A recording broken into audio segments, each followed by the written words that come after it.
Okay, so now that we have a couple of our topics set up, so hopefully you have your topics done, we can go ahead and start creating assignments and adding material for your students. Now, I will go ahead and tell you that everything that you're going to need to create anything, whether it's a topic, it's an assignment, or adding materials for your classroom, you're going to find under the Create button.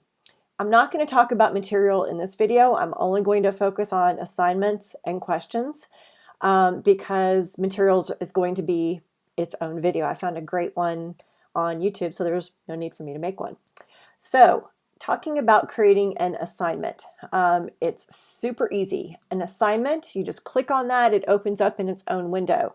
Give the assignment a title. If you think that you're going to have more than one assignment and you want to keep them maybe in sequential order, I would suggest starting off with numbering them or maybe using a hashtag and a number. So I can do #1, geography map. A lot of the times in Google Classroom, we don't see people making use of the instructions field. And I just really want to ask that you take advantage of that because consider the students who are at home who may need help from a sibling, who might need help from the babysitter, who may need help from mom and dad or a grandparent with the work. And if you're giving detailed instructions for that person to help them complete the assignment, they're probably going to be a lot more successful with it. So go ahead and take the time to fill out that field. Now, you can add content from a variety of different sources. So I just click the add button. I can add something that I already have in Google Drive. And when I say you can add anything in Google Drive, PDF document, a Google document, spreadsheet, you name it, you can pretty much add it into Classroom. I can provide them with a link to a website that I want to go to. So let's say that I want them to do some simulation practice for a chemical reaction and I have a great site for that, or it's something else to do with science and it's some kind of a simulation. I can give them a link to go there. There will be nothing that they can actually turn in though, so just kind of word to the wise on that one. I can also upload a file from my computer. So if I have something that lives on my computer, I can upload it from there. And I can even provide them with a link to a YouTube video to watch. But again, there's nothing really for them to turn in that situation. So I'm going to show you what it would look like if I chose something from Google Drive. So my Google Drive pops up and it's first going to show me anything that I have that is recent. So these are the documents that I have opened most recently. So I'm going to just scroll down here real quick and I'm going to choose this. And then you just click add. And then once you've chosen something from your Google Drive, you then have a couple of choices that you need to make.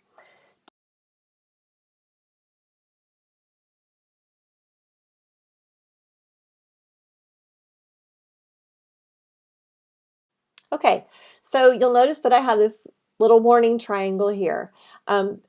If I put my mouse over the warning triangle, I'm going to get this message that pops up. You can only attach files you have permission to share. You will need to make a copy. So just wanted to put that out there and let you know that if you are using documents maybe that you found that someone else has created, you're going to get this kind of a message. So make a copy of those first. So if that happens to you, just click the X, go back to add, go to Google Drive, and I'm just going to click my Bitmoji file because it's the first thing that comes up that I know that I own. So here's where you have a couple of different options about how this can be distributed to your students. You can make it so it's view only. So this is great for PDF documents or maybe something that you just want them to read and do something else with later. However, if you actually want some kind of actionable work done on it, then you have two other options. Students can edit the file, which means that all of your students have the capability to edit that one file. Might not want to go there. I think that potentially with younger students, if they have supervision, each student can have their own slide with Google Slides. So it's good for that if you're using with Google Slides. So that way you already have them labeled and student A has the first slide, student B has the second slide. But what the most preferable thing to do is to make a copy for each student. So whatever this file is, if I have 30 kids, each one of my students gets their own copy. And the wonderful thing about it is Google will name that file with each student's name. So make a copy for each student. So I'm going to pretend I have my directions here.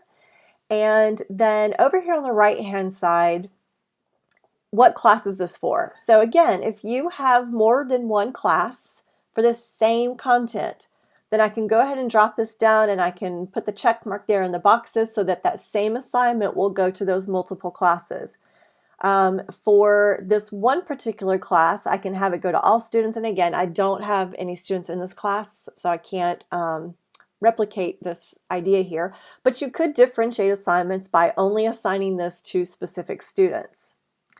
And you can assign a point value or call it ungraded. And if you do have a point value, it can be whatever it is that you want it to be. You can give it a due date, and it doesn't cut the students off from still working on it after the due date has passed, but you will know that it's late. Now, how do you get it into your topic to where you want it to be? So if you've already created your topics, you'll see that I can see that I have my reading and my writing topic. So I can go ahead and select reading, and it's going to put this assignment underneath that header for reading.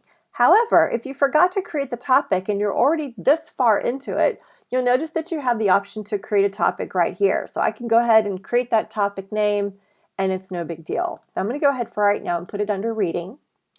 And then you'll notice that there is a rubric option here now. This is somewhat brand new. We're not going to cover this in any of the beginning videos, but I just wanted to let you know that this is an awesome new feature that Google has, and it's just been released out of beta.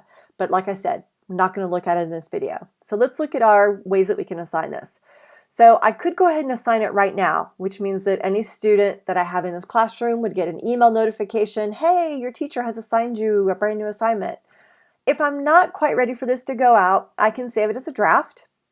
If I think that it's perfect the way it is, it's just that I don't want the kids working on it tonight, I can go ahead and schedule it. And we've seen this before in the announcements.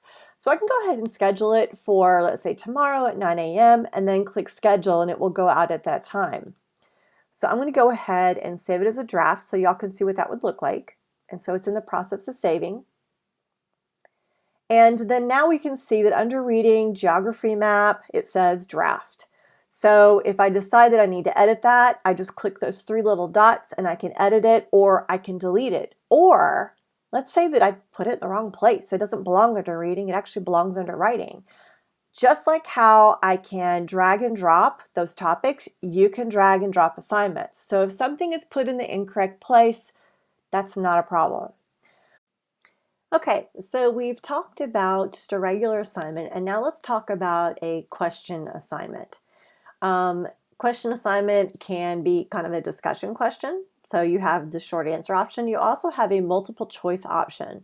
So when you switch to multiple choice, you'll notice that you have option 1, option 2, and so forth. This is really kind of a great way to kind of quickly take the pulse of what's going on in the class, as opposed to a more lengthy formative assessment using, let's say, a Google form or a quizzes or some other type of quizzing tool. So in this case, I'm going to switch to short answer. Because when I do switch to short answer, I have some options over here that are on the right-hand side. So I can ask my students a question such as, what is your favorite kind of ice cream?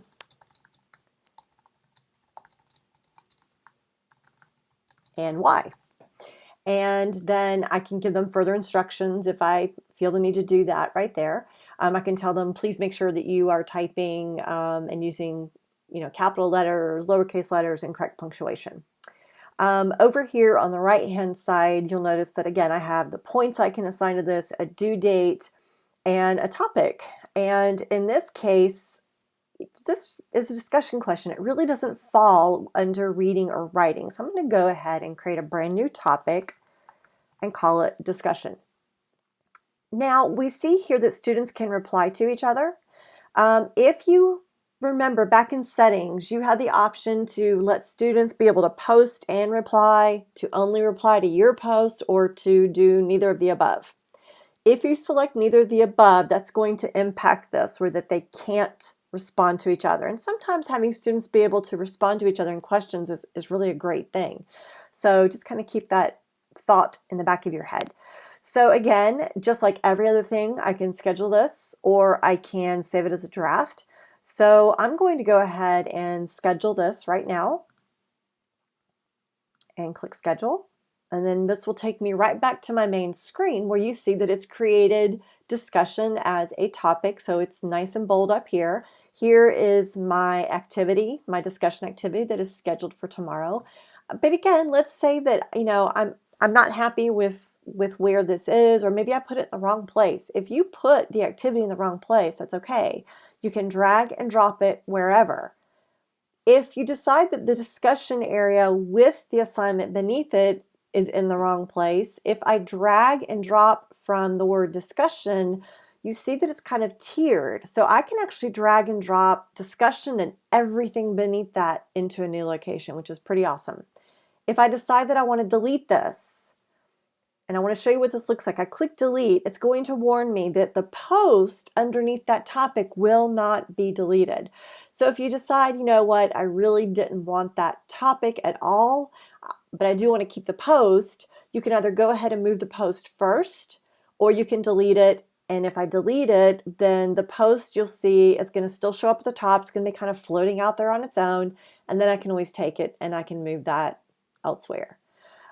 So those are your basics for creating an assignment and creating a question. And remember, material will be done in a different video. But before you get to that video, I do want to urge you to go ahead and to create a topic that is just for your materials. That way your materials don't get mixed up into everything else.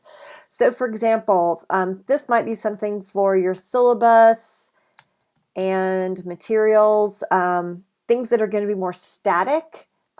If you have materials that are going to be specific to a project, obviously you want to make a topic that is specific for that project to put those materials under. Alice Keeler also has a great idea to create a topic for done early. So if her students are done early, she puts different enrichment activities in there that students can automatically go to and work on if they're done with their assignments already, which is great because it keeps them from bothering you saying, okay, Mr. and Mrs. So-and-so, I'm done. What do I do now? But if you have a done early section and you keep it at the top of your classroom classwork tab, then students know that, hey, I can just go straight in there and there's a link to a website I can go work on, or there's an activity that she's got ready or he's got ready for me to work on. So it just kind of eliminates that kind of what do I do now question that your students may pose to you. So I hope you find those two little pieces of advice helpful, and be sure to watch the materials video that will be coming up soon.